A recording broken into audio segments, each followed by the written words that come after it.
You have identified a gap in your project's team competencies, okay, related to a new technology that is critical for the project's success. How would you ensure that your team members and relevant stakeholders they are adequately trained in this technology, considering the limited project timeline and budget? Develop an in-house customized training, arrange external vendor recommend. So whenever you are conflicted between A and B option, A is always the best option in this patent scenario. So A, I will.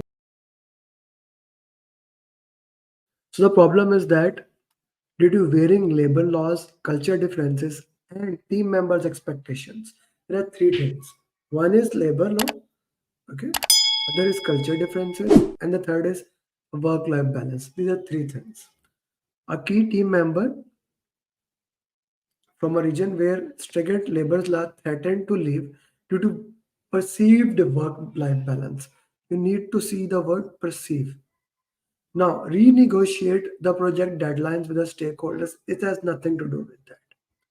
Implement a flexible working arrangement can be conduct a series of cultural sensitivity aiming to foster understanding approach to align with this diverse expectation. The problem is not a diverse expectation. The problem is specifically for that team members that we need to look into that. That needs to be understood in this patent scenario. So the right answer in this question becomes as a B option. We need to be flexible, changing the arrangement, making a flexible thing. So that is the entire concept that we have behind the customization or the tailoring concept.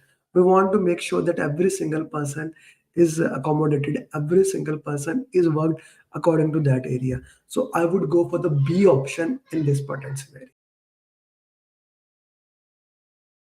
So the question says that the team is trying to innovate, but is hindered by rigid organization. So it's an organization issue, right? And the hierarchical decision making process. So it's a hierarchy and like so to empower your team members, and encourage innovation. So we have to now focus that we should empower our teammates and encourage that their motivation, their innovation should not go in vain.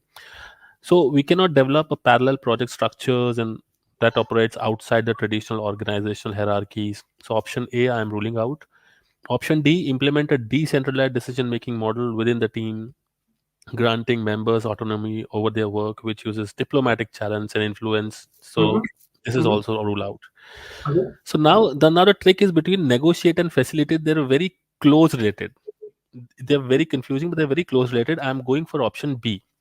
So the option C is said facilitate a series of innovation workshop with the team members and key stakeholders to identify and propose changes to organization process. So it says like we should change the organization process, but to go with that, let's try to negotiate with management with an environment where team can experiment and show them the productivity, their innovation, presenting to a successful outcome to the justify that this is what they are going to do.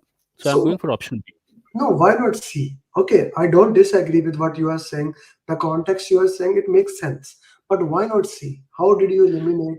How did you reach the like that C is the better? C is not the better answer. So the C is facilitate a series of innovation workshop with team members and key stakeholders. But the question says hindered by organization culture and hierarchical decisions. So Hmm. even if we are trying to go with key stakeholders, it will be eventually impacted by organization structures and hierarchical decisions. So to overcome that, we should work in an environment which the team can give some productivity, like they can come up with an experiment in an environment which they will be able to present themselves with a quality and outcome to justify that this is what innovation looks like. But that's okay. But when we work with the stakeholders, when we you're a temporary team in that technology along the providing on-job training, like you are not moving aside, you are getting the training on site and making sure the timeline is met. If I go, let's say B is eliminated because the time is not there.